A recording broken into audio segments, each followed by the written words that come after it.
আসসালামু আলাইকুম। বাজার থেকে মাছ কিনে আনার পর অনেক সময় দেখা যায় যে মাছের পেট থেকে অনেক ডিম বের হয়। তখন আমরা অনেকেই এই ডিম নিয়ে চিন্তায় পড়ে যাই যে কী রান্না করব এই ডিম দিয়ে। তাই সব চিন্তা বাদ দিয়ে আজকে আমি আপনাদের জন্য নিয়ে এসেছি মাছের ডিমের একদম নতুন, সহজ আর স্বাদে ভরা দারুণ একটা রেসিপি। এভাবে মাছের ডিমের এই রেসিপিটা বানালে দুপুরের খাবারে এই এক পদ দিয়ে হয়ে যাবে। তাই চলুন দেরি না করে আমরা আজকের এই দারুণ স্বাদের মাছের ডিমের রেসিপিটি শুরু করি। তো শুরুতেই আমি মাছের ডিম রান্না করার জন্য এখানে প্রায় 250 গ্রামের মতো মাছের ডিম নিয়েছি। আমি এখানে সিলভার কার্প মাছের ডিম নিয়েছি। যে কোনো বড় মাছের ডিম দিয়ে এই রেসিপিটা করা যায়।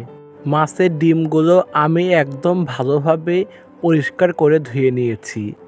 এবার প্রথমে আমি ডিমের পর্দাগুলো ফাটিয়ে নিব। তারপর মাছের ডিমগুলো ছুরি দিয়ে বড় বড় পিস করে কেটে নিব। ডিমগুলো পিস করার সময় সাবধানে কাটতে হবে যেন ডিমগুলো একদম ভেঙে চুরে না যায়। সবগুলো ডিম আমি পিস পিস করে কেটে নিয়েছি। দেখে মনে হচ্ছে সবগুলো ডিম আমি মেখে নিয়েছি, কিন্তু আমি যখন ভাজবো তখন বুঝতে পারবেন যে ডিমের পিসগুলো আমি কিভাবে করে নিয়েছি। এবার আমি এই ডিমে দিয়ে দিলাম পরিমাণ মতো লবণ, পরিমাণ মতো হলুদের গুঁড়া আর সামান্য একটু মরিচের গুঁড়া। এবার লবণ, হলুদ, মরিচের গুঁড়া দিয়ে আমি ডিমগুলো ভালোভাবে মেখে নিব। দেখুন ডিমের পিসগুলো কেমন হয়েছে। আমি এখানে ডিমের সাথে মাছের পটকা আর তেলও নিয়েছি। এবার ডিমগুলো ঢাকনা দিয়ে ঢেকে এক সাইডে রেখে দিয়ে চুলায় একটা কড়াই বসিয়ে দিব। তারপর কড়াইয়ে পরিমাণ মতো ডিম ভাজার জন্য তেল দিয়ে দিব। তেলটা খুব ভালোভাবে গরম করে নিয়ে একটা একটা করে মাছের ডিমের পিসগুলো গরম তেলে দিয়ে দিব।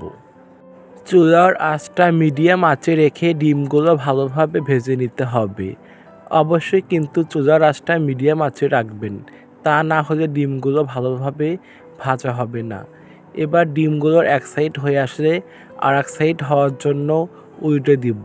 তারপর ডিমগুলো ভালোভাবে লাল লাল করে ভেজে কড়াই থেকে একটা বাটির মধ্যে উঠিয়ে নিব।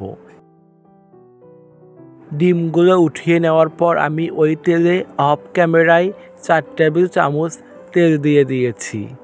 এবার আমি তেল দেওয়ার পর দিয়ে দিলাম হাফ কাপ পেঁয়াজ কুচি। পেঁয়াজ কুচি দিয়ে তেলের সাথে খুব ভালোভাবে নেড়ে চেড়ে পেঁয়াজগুলো বাদামি করে নিব।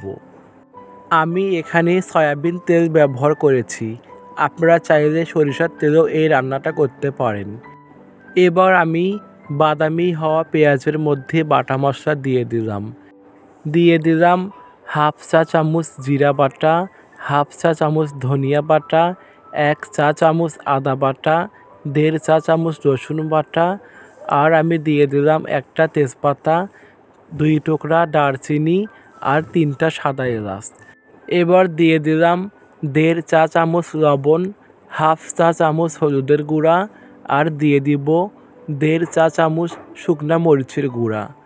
এবার মশলাগুলো পেঁয়াজের সঙ্গে কিছুক্ষণের জন্য নেড়ে নিব। মশলাগুলো অল্প কিছুক্ষণ নেড়েই পরিমাণ মতো পানি দিয়ে মশলাগুলো ভালোভাবে কষিয়ে নিব। মশলাগুলো আমি ভালোভাবে কষিয়ে নিয়েছি। আমি এর মধ্যে পটকা আর মাছের তেলগুলো দিয়ে দিয়েছি। এবার আমি মশলা ভালোভাবে কষিয়ে নেওয়ার পর দিয়ে দিলাম 1.5 কাপ পরিমাণ পানি। আমি এখানে ঝোলের জন্য 1.5 কাপ পরিমাণ পানি দিয়ে দিলাম। পানির সাথে মশলাগুলো কিছুক্ষণ ভালোভাবে নেড়ে চেড়ে নিব। ভালোভাবে নেড়ে চেড়ে ঢাকনা দিয়ে ঢেকে দিব বলক ওঠা পর্যন্ত। এ সময় চুলার আঁচটা একদম বাড়িয়ে দিয়ে ঝোলটা ভালোভাবে ফুটিয়ে নিতে হবে। তো দেখুন ঝোলটা ভালোভাবে ফুটে উঠেছে। এবার ফুটন্ত ঝোলের উপর আমি আগে থেকে ভেজে রাখা মাছের ডিমগুলো দিয়ে দিলাম। ডিমগুলো দিয়ে আমি আবারও 5-6 মিনিটের জন্য ঢাকনা দিয়ে ঢেকে মাছের ডিমের কারিটা ভালোভাবে রান্না করে নিয়েছি। এবার ঝোলটা গাঢ় হয়ে আসলে নামানোর আগে আগে দিয়ে দিব হাফ চা চামচ ভাজা জিরার গুঁড়া, হাফ চা চামচ ভাজা ধনিয়ার গুঁড়া। এবার আমি মাছের ডিমের কারিগুলো চুলা থেকে নামিয়ে নিব। দেখতেই পারছেন যে মাছের ডিমের এই নতুন রেসিপিটা কত সুন্দর হয়েছে আর খেতেও অনেক মজার হয়েছিল। যতবারই আমি এই মাছের ডিমের রেসিপিটা বানাই ততবারই কেন যে খেতে এত মজার হয় তা আপনাদের বোঝাতে পারবো না। আশা করছি আজকের এই মাছের ডিমের রেসিপিটি আপনাদের অনেক ভালো লেগেছে। রেসিপিটি ভালো লাগলে আমার এই চ্যানেলটি সাবস্ক্রাইব করে পাশেই থাকবেন, সাথে লাইক কমেন্ট শেয়ার করতে ভুলবেন না। আজকে এই পর্যন্তই। ধন্যবাদ সবাইকে। আল্লাহ হাফেজ।